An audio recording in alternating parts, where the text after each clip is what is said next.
हो गई। नमस्कार साथियों, मैं अरुण सक्सेना एक बार फिर से आप सभी का स्वागत करता हूं एक बेहतरीन सेशन में। आप सभी प्यारे विद्यार्थियों का हार्दिक स्वागत एवं हार्दिक अभिनंदन है। जितने भी बच्चे क्लास से जुड़ चुके हैं उनसे एक अपील, फटाफट से क्लास को शेयर कर देंगे। और जैसा कि आपको पता है, विगत क्लासेस में भी मैं आपको बता चुका हूं, एग्जाम्पल परिवार दीपावली के इस शुभ अवसर पर आप लोगों के लिए फीस में दे रहा है 75% तक की छूट। क्या 75% तक की छूट? इसके लिए आपको क्या करना पड़ेगा? एग्जाम्पल ऑफिशियल ऐप को इंस्टॉल करना पड़ेगा। इसको डाउनलोड करके दिवाली 75 कोड का यूज करके आप छूट प्राप्त कर सकते हैं कोर्सेज में। जो बच्चे बहुत समय से इंतजार में थे कि कोई ऑफर मिलेगा, उनके लिए बेहतरीन ऑफर। और आज आपके लिए एक बेहतरीन क्लास, जिस समय पर सब बैठे हुए हैं, सोए हुए हैं, आराम कर रहे हैं, उस समय पर आपको कछुए की चाल से आगे बढ़ाने के लिए, जब खरगोश सो जाता है तो तब भी कछुआ धीमे धीमे धीमे धीमे चलता रहता है। और कछुए की चाल से आपको बढ़ाने के लिए और आपको सफलता दिलाने के लिए इस त्योहारी सीजन पर भी एक और बेहतरीन सेशन आपके लिए लेकर आया हूं। आज हम जिस टॉपिक पर चर्चा करने वाले, वो टॉपिक का नाम है वन्य जीव एवं अभ्यारण्य अथवा जैव विविधता पार्ट 2, है ना। इस पर चर्चा करने वाले टॉपिक बहुत बेहतरीन है और आपके लिए मेरा प्रयास भी बेहतरीन है। पहला प्रश्न स्क्रीन पर आपके सामने मैं रखने जा रहा हूं। आप सभी बच्चे फटाफट से सेशन को शेयर करने में कोई कोताही नहीं बरतेंगे। पहला प्रश्न स्क्रीन पर आपके सामने ये रहा। इसमें आपसे पूछा गया, हिमालय पर्वत प्रदेश जाति विविधता की दृष्टि से अत्यंत समृद्ध है। इस समृद्धि के लिए निम्नलिखित में से कौन सा कारण सबसे उपयुक्त है? यहाँ अधिक वर्षा होती है जो प्रचुर वनस्पति वृद्धि को बढ़ावा देती है। यह विभिन्न जीव भौगोलिक क्षेत्रों का संगम है। इस क्षेत्र में विदेशज और अतिक्रामक जातियां प्रवेश नहीं कराई गई हैं और यह मनुष्यों का कम हस्तक्षेप है। हिमालय क्षेत्र में जाति विविधता का प्रमुख कारण क्या है? किसी भी क्षेत्र में ध्यान रखना, जाति विविधता अधिक होगी जब वहां मानवीय हस्तक्षेप कम हो। मानव का हस्तक्षेप बढ़ता है तो जैव विविधता हो, जाति विविधता हो, हर प्रकार की विविधता पर संकट के बादल मंडराने लगते हैं। औद्योगिकरण, नगरीकरण, ये बहुत खतरनाक चीजें हैं वातावरण पर्यावरण की दृष्टिकोण से। चलिए, पहले प्रश्न का आंसर मिल गया। दूसरा प्रश्न स्क्रीन पर आपके सामने, स्क्रीन पर जो आज का दूसरा प्रश्न है वो आपसे क्या कह रहा है? कह रहा है कि निम्नलिखित कथनों पर विचार कीजिए। उच्चतर अक्षांशों की तुलना में निम्नतर अक्षांशों में जैव विविधता सामान्यतः अधिक होती है। पर्वतीय प्रवणताओं में उच्चतर उन्नतांशों की तुलना में निम्नतर उन्नतांशों में जैव विविधता सामान्यतः अधिक होती है। इन दोनों स्टेटमेंट्स के आधार पर सही जवाब का चयन कोड ABCD के से चुनना है। ये दोनों स्टेटमेंट सही है कि नहीं है, कि एक स्टेटमेंट सही है, इस प्रकार से कोड का चयन करके बताना है। पहला जो स्टेटमेंट है कि उच्चतर अक्षांशों की तुलना में निम्नतर अक्षांशों में जैव विविधता अधिक होती है, बिल्कुल सही है बेटा। जो उच्चतर अक्षांश यानी ध्रुवीय इलाके हैं, इनकी तुलना में विषुवत रेखा के आसपास के इलाके में जैव विविधता अधिक होती है। आपने देखा ही होगा, उष्णकटिबंधीय वर्षा वन जो विषुवत रेखा के आसपास पाए जाते हैं, वह जैव विविधता सर्वाधिक पाई जाती है। बहुत सारे क्वेश्चन आते हैं। इसके बाद पर्वतीय प्रवणताओं में उच्चतर उन्नतांश का मतलब है पर्वतों की चोटियां यानी कि उच्चतर उन्नतांशों की तुलना में निम्नतर उन्नतांशों में जैव विविधता सामान्यतः अधिक होती है। ये भी सही है, क्योंकि निम्नतर उन्नतांश का मतलब घाटियों में कई सारे शहर भी बसे हुए, देहरादून, हरिद्वार, ये सब क्या है? घाटियों में बसे हुए शहर है। तो यहाँ पर जैवों की प्रजातियों की विविधता पाई जाएगी, यानी जैव विविधता चोटियों की तुलना में यहाँ पर अधिक होगी। दोनों स्टेटमेंट सही है और इसीलिए ऑप्शन नंबर सी इस प्रश्न का राइट आंसर हो जाएगा। बोथ A और B यानी 1 और 2 सही है। ठीक है, चलिए नेक्स्ट प्रश्न स्क्रीन पर आपके सामने। इस प्रश्न में आपसे पूछा गया है कि जीव विविधता निम्नलिखित माध्यमों द्वारा मानव अस्तित्व का आधार बनी हुई है। जैव विविधता, जीवों की प्रजातियों की विविधता निम्नलिखित माध्यमों के माध्यम से मानव अस्तित्व का आधार बनी हुई है। कोड के आधार पर सही जवाब का चयन करना है। ABCD ये कोड दे रखे हैं और नंबर 1 पर स्टेट क्या दे रखा है? मृदा निर्माण। नंबर 2 पर क्या दे रखा है? मृदा अपरदन की रोकथाम। 3 पर अपशिष्ट का पुनःचक्रण और 4 पर सस्य परागण। 4 चीजें दे रखी हैं आपके लिए और 4 चीजों के आधार पर सही जवाब का चयन करके मुझे बताना है राइट आंसर आखिरकार क्या है। और इस प्रश्न के सत्य जवाब की चर्चा मैं आपके साथ करूं तो इस प्रश्न का जो राइट आंसर है बेटा वो ध्यान रखना 1 2 3 4 ऑप्शन नंबर डी है। यानी कि जो जैव विविधता है वो मृदा निर्माण के माध्यम से भी, मृदा अपरदन को रोक कर भी, अपशिष्ट का पुनः चक्रण करके भी और सस्य परागण यानी कि कृषि में परागण विधि का यूज करके जो कृषि की जाती है सस्य परागणों से कह रहे हैं, तो इन सभी माध्यमों से मानव के अस्तित्व का आधार बनती है। आप अच्छी तरीके से यहां पर देख सकते हैं चारों ऑप्शंस बिल्कुल सही हैं। ठीक है, चारों स्टेटमेंट्स, चारों पॉइंट्स बिल्कुल सही हैं। चलिए नेक्स्ट, चौथा प्रश्न स्क्रीन पर आपके सामने आपसे पूछा गया है कि निम्नलिखित में से कौन सा स्थल वनस्पति संरक्षण हेतु स्वस्थान पद्धति नहीं है। इन सीटू मेथड कौन सा नहीं है ये बताना है। जैवमंडल आरक्षित क्षेत्र यानी कि बायोस्फीयर रिजर्व, वानस्पतिक उद्यान, राष्ट्रीय पार्क और वन्य प्राणी अभ्यारण्य। Which of the following is not an in situ method for plant conservation? जल्दी से बताइए फटाफट से। अगर मैं बात करूं स्वस्थानीय संरक्षण की, जैव विविधता के संरक्षण की दो विधियां हैं, आप अच्छी तरीके से जानते हैं। पहली विधि है स्वस्थानीय संरक्षण और दूसरी जो स्थिति है वो है बाह्य स्थानीय संरक्षण। स्वस्थानीय संरक्षण के अंतर्गत आपके लिए national park, wild life sanctuaries और बायोस्फीयर रिजर्व्स आते हैं, और बाह्य स्थानीय संरक्षण के अंतर्गत आपका जीन बैंक, बीज बैंक, वानस्पतिक उद्यान है ना, चिड़ियाघर, ये सारी की सारी चीजें आती हैं। यहां पर पूछा गया इन सीटू यानी स्वस्थानीय संरक्षण, तो अभी मैंने बताया बायोस्फीयर रिजर्व आएगा, आपका नेशनल पार्क आएगा और वाइल्ड लाइफ सेंचुरी आएगा। लेकिन जो वानस्पतिक उद्यान है वो बाह्य स्थानीय संरक्षण XC2 के अंतर्गत आता है। चिड़ियाघर, वानस्पतिक उद्यान है ना, और आपका जीन बैंक, बीज बैंक, ये सब XC2 के उदाहरण है। ठीक, और इस प्रकार से इस प्रश्न का राइट आंसर क्या, ऑप्शन नंबर बी। आप में से भी ज्यादातर बच्चों का आंसर बिल्कुल सही है जैसा कि मैं यहां पर देख पा रहा हूं। चलिए नेक्स्ट, पांचवा प्रश्न स्क्रीन पर आपके सामने, और इस पांचवें प्रश्न में आपसे क्या पूछा गया जरा देखिए, सोचिए और बताइए। प्रकृति एवं प्राकृतिक संसाधन अंतरराष्ट्रीय संरक्षण संघ द्वारा प्रकाशित रेड डाटा बुक्स में निम्नलिखित सूचियां सम्मिलित की जाती हैं।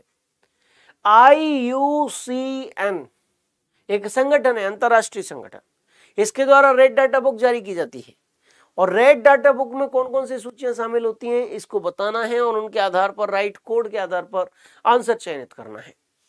अब नंबर 1 स्टेटमेंट में दे रखा है जीव विविधता के प्रखर स्थलों में विद्यमान स्थानिक पौधों और पशु जातियों की सूची होती है रेड डाटा बुक में।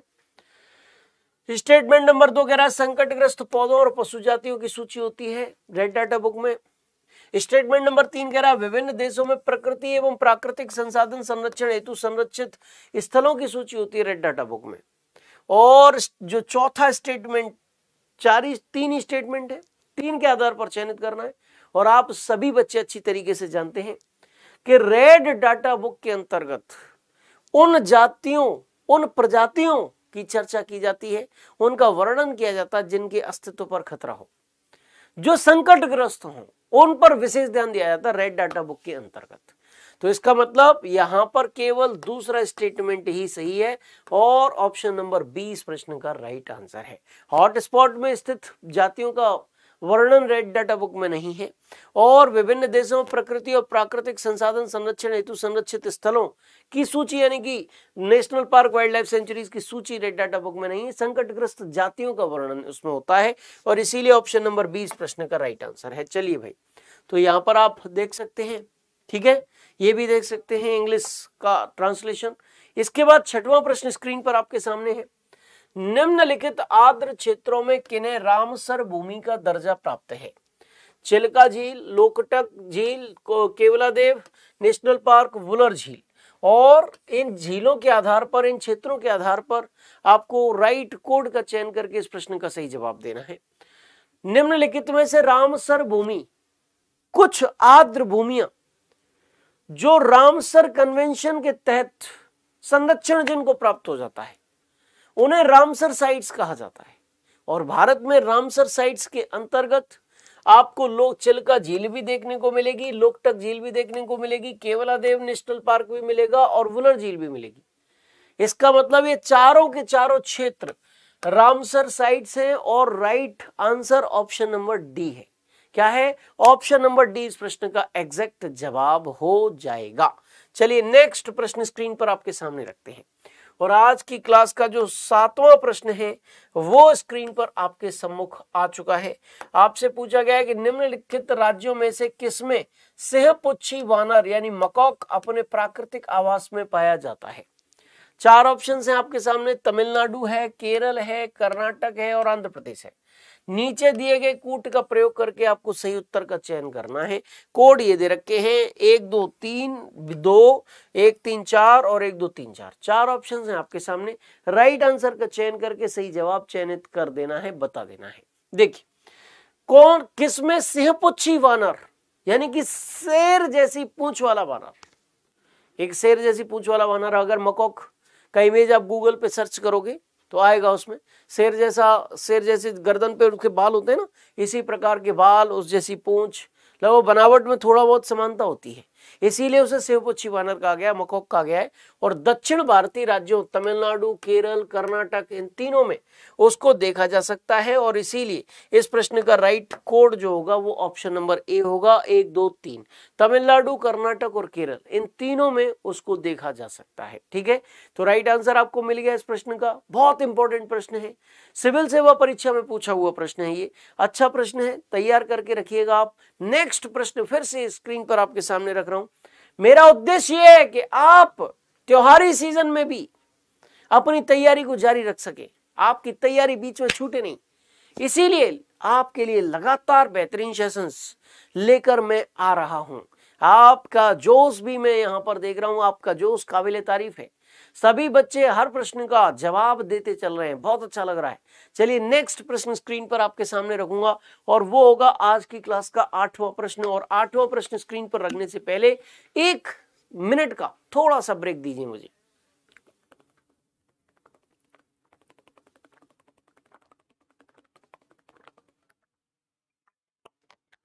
चलिए बढ़ते हैं आगे। तो अगला महत्वपूर्ण प्रश्न स्क्रीन पर आपके सामने रखना है, जो कि ये रहा। क्या पूछा गया है आपसे? आपसे पूछा गया है कि निम्नलिखित में से कौन से किसी भौगोलिक क्षेत्र में जैव विविधता के लिए संकट हो सकती है?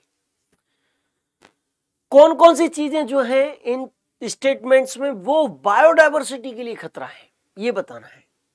वैश्विक तापन यानी कि ग्लोबल वार्मिंग, आवास का विखंडन यानी कि जो हैबिटेट्स है, जो घर है, हाउसेस, उनका टूट फूट, विदेशी जातियों का संक्रमण या आक्रमण, शाकाहार को प्रोत्साहन, जैव विविधता के लिए कौन कौन सी चीजें संकट हो सकती हैं, ये बताइए। आप अच्छी तरीके से जानते हैं कि शाकाहार को प्रोत्साहन देना जैव विविधता के लिए संकट नहीं है, बढ़ाएगा ही जैव विविधता को। हम मांसाहार खाते हैं, मांसाहारी होते हैं तो जीवों को मार के खा जाते हैं, तो वो जैव विविधता के लिए संकट है, लेकिन शाकाहार को प्रोत्साहन जैव विविधता के लिए संकट नहीं है। बाद बाकी ग्लोबल वार्मिंग होगी तो बहुत सारी प्रजातियां ऐसी हैं जो अपने आप को बदलती जलवायु में नहीं डाल पाएंगी, संकट पैदा होगा तो जैव विविधता पर खतरा पैदा होगा। आवास का विखंडन, मान लो नगरीकरण के कारण हम आवासों, प्राकृतिक आवासों को छीनते हैं और मानवीय जो कॉलोनी है, घर है, मकान है, उनका क्षेत्र विस्तृत करते हैं, तो ऐसी स्थिति में जैव विविधता पर खतरा उत्पन्न होगा। और विदेशी जातियों का अगर आक्रमण होता होगा तब भी जैव विविधता के लिए खतरा होगा। कहने का मतलब 1 2 3 जो पॉइंट है वो इस प्रश्न का सही जवाब है। इनके कारण किसी क्षेत्र की जैव विविधता पर संकट उत्पन्न हो सकता है, लेकिन शाकाहार को प्रोत्साहन देने पर जैव विविधता पर संकट उत्पन्न नहीं होगा। चलिए नेक्स्ट प्रश्न स्क्रीन पर आपके सामने आज की क्लास का है 9वां प्रश्न, और आज की क्लास का जो 9वां प्रश्न है वो आपसे क्या कह रहा है, जरा सोच समझ के अच्छी तरीके से इस प्रश्न का जवाब आप दीजिएगा। भारत में जैव विविधता की दृष्टि से धनी स्थान है। India has a rich place in terms of biodiversity. पश्चिमी घाट, पूर्वी घाट, थार रेगिस्तान, बंगाल की खाड़ी। आप जानते हैं कि जब भी क्वेश्चन आता है कि भारत में जैव विविधता की दृष्टि से सबसे संपन्न स्थान कौन सा है, तो आप आंसर लगाते हैं शांत घाटी, मौन घाटी अथवा साइलेंट वैली को, है ना। लेकिन यहाँ शांत घाटी, मौन घाटी अथवा साइलेंट वैली नाम का कोई ऑप्शन नहीं है, लेकिन यहाँ पर उससे संबंधित क्षेत्र जरूर दे रखा है और वो है पश्चिमी घाट। और इसीलिए इस प्रश्न का राइट आंसर ऑप्शन नंबर ए है। क्या है? पश्चिमी घाट। जैव विविधता की दृष्टि से इन चारों स्थलों में सबसे ज्यादा महत्वपूर्ण है। ठीक है, तो इस प्रश्न का भी 9वां प्रश्न भी आपके लिए काफी इंपॉर्टेंट प्रश्न था, आपसे कभी भी प्रतियोगी परीक्षाओं में पूछा जा सकता है। अगला महत्वपूर्ण प्रश्न स्क्रीन पर आपके सामने ये रहा। 10वां प्रश्न है आज की क्लास का, क्या आपसे पूछ रहा है जरा देखिए। पूछा गया निम्नलिखित में से कौन एक किसी प्रजाति के विलोपन के लिए उत्तरदायी नहीं है। यानी कि 4 पॉइंट्स दे रखे हैं, स्टेटमेंट्स दे रखे हैं, ऑप्शंस दे रखे हैं, इनमें से कोई एक ऐसा है जो किसी प्रजाति को खतरा नहीं पहुंचाता और बाद बाकी 3 ऐसे हैं जो प्रजाति को खतरा पहुंचाते हैं। ये बताइए कौन सा है। चांटिए, व्यापक निक यानी कि ब्रॉड निक, बड़े आकार वाला शरीर लार्ज बॉडी, संकुचित निक कंप्रेस्ड निक, और आनुवंशिक भिन्नता की कमी lack of genetic variation. 4 option है आपके सामने। आनुवंशिक भिन्नता की कमी होगी तो निश्चित तौर पर किसी क्षेत्र की प्रजाति के विलोपन हो सकता है। संकुचित निक यानी कि जो स्थान है रहने के लिए वो संकुचित होगा तो विलोपन हो सकता है, सही बात है। और अगर जैसे शरीर का आकार बहुत बड़ा हो और स्थान छोटा हो तब भी विलोपन हो सकता है ना। आकार बड़े बड़े आकार के लोग होंगे तो एक क्षेत्र में कम ही संख्या आ पाएगी ना उनकी, है ना। लेकिन व्यापक निक अगर है तो किसी प्रजाति के विलोपन की संभावना कम रहेगी। ब्रॉड निक क्या होता है, किसी जीवों की विशेष प्रजाति के रहने का जो मूल स्थान है या निवास स्थान है उसको हम निक के तौर पर यहां पर जान रहे हैं। ठीक है, तो ऑप्शन नंबर ए इस प्रश्न का राइट आंसर है। ठीक है, तो इस प्रश्न का सही जवाब आपने जान लिया। अगला महत्वपूर्ण प्रश्न भी आपकी प्रतीक्षा कर रहा है। 11वां प्रश्न आपसे क्या कह रहा है जरा देख लीजिए और सोच समझ के इस प्रश्न का सही जवाब मुझे दीजिएगा। जैव विविधता के साथ साथ मनुष्य के परंपरागत जीवन के संरक्षण के लिए सबसे महत्वपूर्ण रणनीति निम्नलिखित में से किस एक की स्थापना करने में निहित है। ऑप्शन नंबर ए जीवमंडल निचय यानी कि biosphere reserves, option number B वानस्पतिक उद्यान, ऑप्शन नंबर सी है राष्ट्रीय उपवन और ऑप्शन नंबर डी है वन्य जीव अभ्यारण्य। 4 ऑप्शन हैं आपके सामने। जल्दी से आप लोगों को इस प्रश्न का राइट आंसर लगाना है। और जैसा कि मैं बता चुका हूं इन सीटू संरक्षण के अंतर्गत जो बायोस्फीयर रिजर्व्स होते हैं उनमें किस प्रकार से संरक्षण किया जाता है, मैं आपको परिभाषा भी बताई थी इसकी परिभाषा यह है कि ऐसे क्षेत्र जहां वन्य जीवन पेड़ पौधे और वनस्पतियों के साथ साथ वहां पर रहने वाले आदिवासियों के पारंपरिक ढंग को भी संरक्षित किया जाए, उन स्थानों को हम कहते हैं बायोस्फीयर रिजर्व, जैवमंडल आरक्षित क्षेत्र। क्या कहते हैं? जैवमंडल आरक्षित क्षेत्र कहते हैं। और जैवमंडल आरक्षित क्षेत्र ही इस प्रश्न का राइट आंसर होगा। परिभाषा के अनुसार ही यहां पर पूछा गया है कि जैव विविधता के साथ साथ मनुष्यों के यानी कि आदिवासियों के जो उस जंगल में रह रहे हैं उनके परंपरागत ढंग को संरक्षित करने का काम बायोस्फीयर रिजर्व्स में होता है। नेशनल पार्क्स और वाइल्ड लाइफ सेंचुरीज ये इन सीटू संरक्षण के अन्य तरीके हैं और वानस्पतिक उद्यान एक्स सीटू संरक्षण के अंतर्गत आता है। चलिए 12वां प्रश्न स्क्रीन पर आपके सामने है। यहां पर एक संगठन की चर्चा की गई है, वेटलैंड्स इंटरनेशनल। वेटलैंड्स इंटरनेशनल के बारे में आईएएस परीक्षा में यानी सिविल सेवा परीक्षा में पूछा हुआ सवाल है। बहुत बेहतरीन सवाल है, तैयार करना है आपको। क्या आपसे पूछा गया जरा देखिएगा। आपसे पूछा गया कि वेटलैंड्स इंटरनेशनल नामक संरक्षण संगठन के संदर्भ में निम्नलिखित में से कौन सा कथन सही है। 2 कथन दे रखे हैं, सही कथन को छांटना है। यह रामसर अभिसमय के हस्ताक्षरकर्ता देशों द्वारा बनाया गया एक अंतर सरकारी संगठन है और यह ज्ञान के विकास और संग्रहण के लिए तथा व्यवहारिक अनुभव का बेहतर नीतियों हेतु पक्ष समर्थन करने के लिए क्षेत्र स्तर पर कार्य करता है। 2 स्टेटमेंट है, दोनों स्टेटमेंट्स को देखते हुए आपको राइट कोड का चयन करना है जो दे रखे हैं आपके यहाँ ABCD में। आपने देखा, पहले बैक जाना पड़ेगा, दोबारा से देख लीजिए अच्छी तरीके से दोनों स्टेटमेंट्स को। वेटलैंड्स इंटरनेशनल यानी आर्द्र भूमि अंतरराष्ट्रीय संगठन, ठीक है।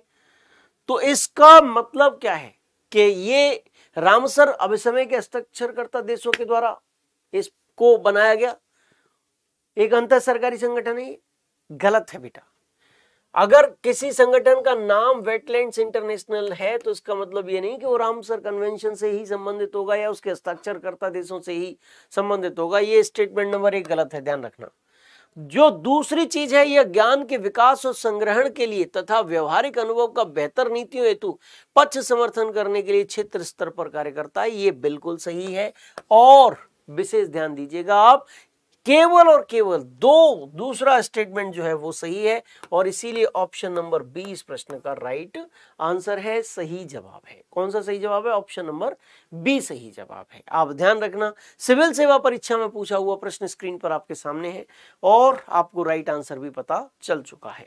चले नेक्स्ट प्रश्न स्क्रीन पर आपके सामने आपसे पूछा गया, संयुक्त राष्ट्र संघ ने निम्नलिखित में से किसे 2011 से 2020 तक के लिए एक दशक निर्दिष्ट किया? 2011 से 2020 तक का जो पिछला दशक है उसको किस नाम से यूएन के द्वारा जाना गया? जल्दी से बता दीजिए, किस नाम से पुकारा गया उस दशक को, उस डिकेड को? प्राकृतिक आपदा दशक, जैव विविधता दशक, जलवायु परिवर्तन दशक और पर्यावरण दशक। 4 ऑप्शन हैं आपके सामने। राइट आंसर का चयन करके आप सभी बच्चे मुझे बता देंगे। हर प्रश्न का आंसर आप में से ज्यादातर बच्चों के द्वारा, ज्यादातर विद्यार्थियों के द्वारा बिल्कुल सही से दिया जा रहा है, जो आप सभी धन्यवाद के पात्र हैं और इस प्रश्न का भी आप सभी बच्चे राइट आंसर लगाएंगे, ऐसी मेरी उम्मीद है। फटाफट से इस प्रश्न का राइट आंसर आप लगा दीजिए, क्या इस प्रश्न का सही जवाब होगा। और अगर इस प्रश्न के सही जवाब की चर्चा मैं आपके साथ करूं तो ध्यान रखना बेटा, इस प्रश्न का राइट आंसर है ऑप्शन नंबर बी। संयुक्त राष्ट्र संघ यूएनओ, यूनाइटेड नेशंस ऑर्गेनाइजेशन के द्वारा जो हमारा पिछला दशक रहा 2011 से 2020 तक का जो समय रहा, उसको, उस दशक को जैव विविधता दशक के तौर पर मान्यता दी गई है। ऑप्शन नंबर 20 प्रश्न का राइट आंसर है। नोट कर लीजिएगा, अगर आपको पता है तो कोई बात नहीं पता है तो स्क्रीनशॉट लेने में कोई बुराई नहीं है, नोट करने में भी कोई बुराई नहीं है। चलिए भाई, अगला प्रश्न आपसे क्या पूछ रहा है जरा देखिए, सोचिए, समझिए और इसका भी जवाब दीजिए। पूछा गया, जैव विविधता का अर्थ क्या होता है? What is the meaning of biodiversity? जैव विविधता का अर्थ क्या है ये बताइए फटाफट से। बायोडाइवर्सिटी मीन्स विभिन्न प्रकार के पादप एवं वनस्पति, विभिन्न प्रकार के जंतु, एक निर्धारित क्षेत्र में विभिन्न प्रकार के पादप एवं जंतु और विभिन्न प्रकार के विदेशगत पादप एवं जंतु। 4 ऑप्शंस आपके सामने हैं। राइट आंसर का चयन करके आप इस प्रश्न का जवाब लगा देंगे। बहुत सरल प्रश्न है और आपको बताना है जैव विविधता या बायोडाइवर्सिटी का अर्थ क्या होता है। 4 ऑप्शंस में से छांटना है, ठीक है। और इस प्रश्न का राइट आंसर मैं आपसे लेता हूं। आप लोगों में से ज्यादातर लोगों ने इस प्रश्न का सही जवाब लगाया है, जैसा कि मैं यहां पर देख पा रहा हूं। बहुत बहुत धन्यवाद, थैंक यू वेरी मच। मुझे आपसे यही उम्मीद थी। एक निर्धारित क्षेत्र में विभिन्न प्रकार के पादप एवं जंतुओं को ही या उनकी संख्या को ही जैव विविधता कहा जाता है। जैव विविधता से सामान्य तौर पर अभिप्राय क्या है आप अच्छी तरीके से समझ सकते हैं। जीवों की प्रजातियों की विविधता ही जैव विविधता है। क्या? जीवों की प्रजातियों की विविधता ही क्या है बेटा जी? जैव विविधता कहलाती है। जैव विविधता के तौर पर उसे जाना जाता है। तो इस प्रश्न का सही जवाब आपने अच्छी तरीके से दिया, इसके लिए आप सभी बधाई के पात्र हैं, सभी धन्यवाद के पात्र हैं। नेक्स्ट प्रश्न स्क्रीन पर आपके सामने है। आपसे पूछा गया है, एक इंपॉर्टेंट प्रश्न है, ध्यान रखिएगा। आपसे पूछा गया है कि निम्नलिखित में से किसने सर्वप्रथम बायोडायवर्सिटी शब्द का प्रयोग किया था? निम्नलिखित में से किसने सबसे पहले जो जैव विविधता शब्द है, बायोडायवर्सिटी शब्द है, उसका प्रयोग किसने किया था?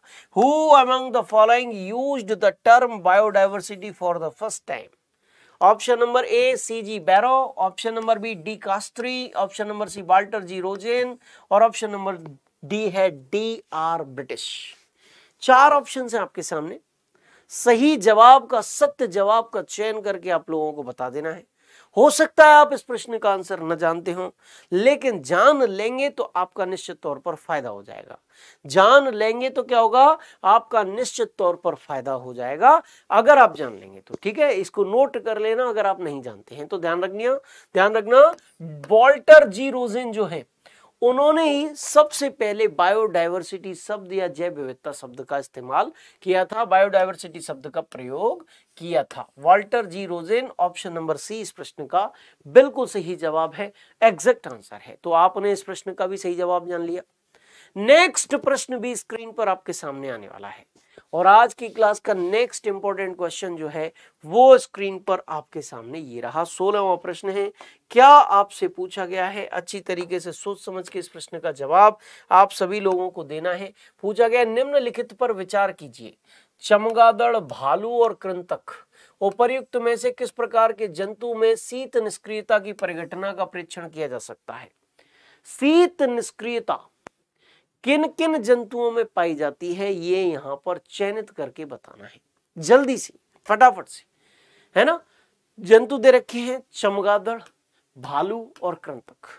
ऐसे कौन से जंतु हैं इनमें से जो शीतकाल में निष्क्रिय प्राय हो जाते हैं, प्राय निष्क्रिय हो जाते हैं। ठीक है, जल्दी से बता दीजिए फटाफट से। कोड है 1 और 2 दोनों, केवल 2, 1, 2, 3 और शीत निष्क्रियता उपर्युक्त में से किसी में भी परीक्षित नहीं की जा सकती। 4 कोड है ABCD। राइट आंसर का चयन करके मुझे बताना है और जैसा कि आप देख पा रहे हैं right answer option number C में दे रखा है।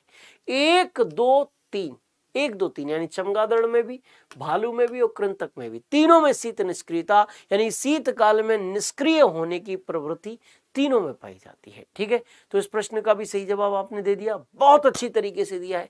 Thank you very much. ज्यादातर बच्चों के जवाब बिल्कुल सही हैं, सभी बधाई के पात्र हैं। बहुत अच्छा लगा इस प्रश्न का जवाब आपका देखकर। अगला महत्वपूर्ण प्रश्न स्क्रीन पर आपके सामने है और आप इस प्रश्न का भी सही जवाब लगाएंगे ऐसी मेरी उम्मीद है। देखिए, पूछा गया आपसे कि यदि अंतरराष्ट्रीय महत्व की किसी आर्द्रभूमि को मॉन्ट्रियो रिकॉर्ड के अधीन लाया जाए तो इससे क्या अभिप्राय है। मॉन्ट्रियो रिकॉर्ड के अधीन किसी अंतरराष्ट्रीय महत्व की वेटलैंड को लाया जाएगा तो इसका मतलब क्या है। मानव हस्तक्षेप के परिणाम स्वरूप आर्द्रभूमि में पारिस्थितिक स्वरूप में परिवर्तन हो गया है, हो रहा है या होना संभावित है। बी, जिस देश में आर्द्रभूमि अवस्थित है उसे आर्द्रभूमि के कोर से 5 किलोमीटर के दायरे में मानव क्रियाकलाप को निषिद्ध करने के लिए विधि अधिनियमित करना चाहिए। यानी कि जिस देश में वो आर्द्रभूमि स्थित है उस देश को आर्द्रभूमि के कोर के 5 किलोमीटर के दायरे में मानव की सारी क्रियाकलापों को निषिद्ध कर देना चाहिए। ठीक है। सी कह रहा है कि आर्द्रभूमि का बचा रहना उसके आसपास रहने वाले कतिपय समुदायों की सांस्कृतिक प्रथाओं तथा परंपराओं पर निर्भर है और इसके लिए उसके अंदर की सांस्कृतिक विविधता को नष्ट नहीं किया जाना चाहिए। तीसरा ऑप्शन भी, सी ऑप्शन भी आपके सामने है, सही ढंग से पढ़िएगा इसको भी। और चौथा विकल्प कह रहा है कि इसे विश्व विरासत स्थल की स्थिति प्रदान की गई है। यानी कि अगर किसी आर्द्रभूमि को मॉन्ट्रियो रिकॉर्ड के अंतर्गत लाया गया है तो इसका मतलब क्या है, क्या होता है मॉन्ट्रियो रिकॉर्ड।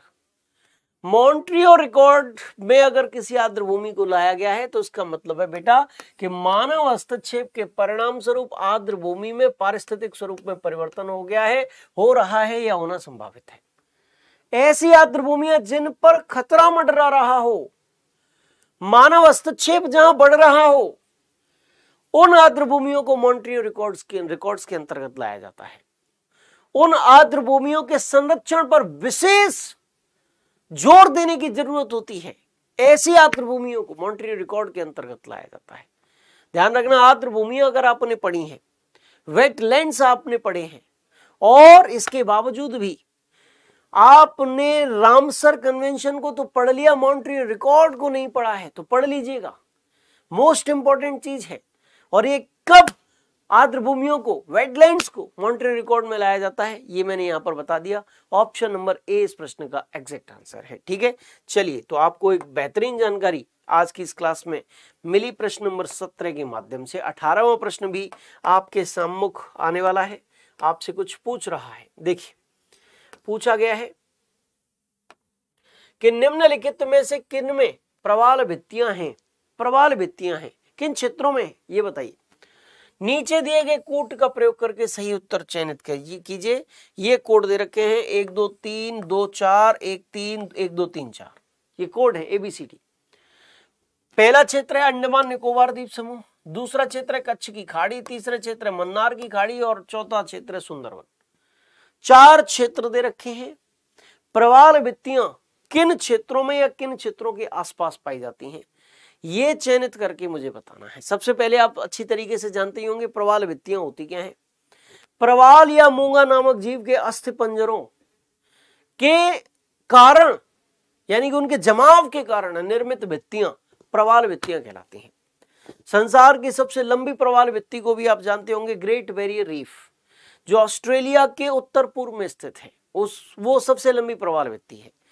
और भारत के आसपास के 4 क्षेत्र दिए गए हैं, उनमें से ध्यान रखना अंडमान निकोबार द्वीप समूह के आसपास भी प्रवाल भित्तियां पाई जाती हैं। कच्छ की खाड़ी के आसपास भी प्रवाल भित्तियां हैं। मन्नार की खाड़ी जो भारत और श्रीलंका के बीच है उसके आसपास भी प्रवाल भित्तियां हैं।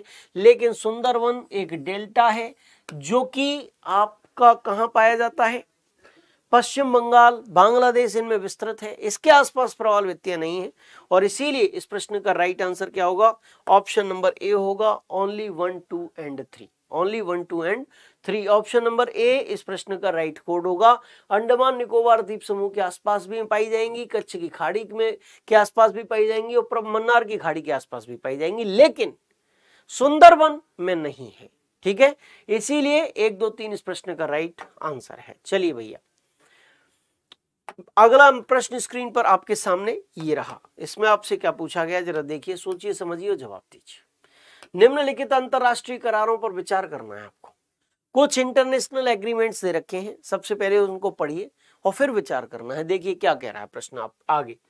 खाद्य एवं कृषि हेतु पादप आनुवंशिक संसाधनों के विषय में अंतरराष्ट्रीय संधि, मरुभवन का सामना करने हेतु संयुक्त राष्ट्र अभिसमय और विश्व विरासत अभिसमय उपर्युक्त में से कौन सा या कौन से जैव विविधता से संबंधित है या संबंध रखते हैं।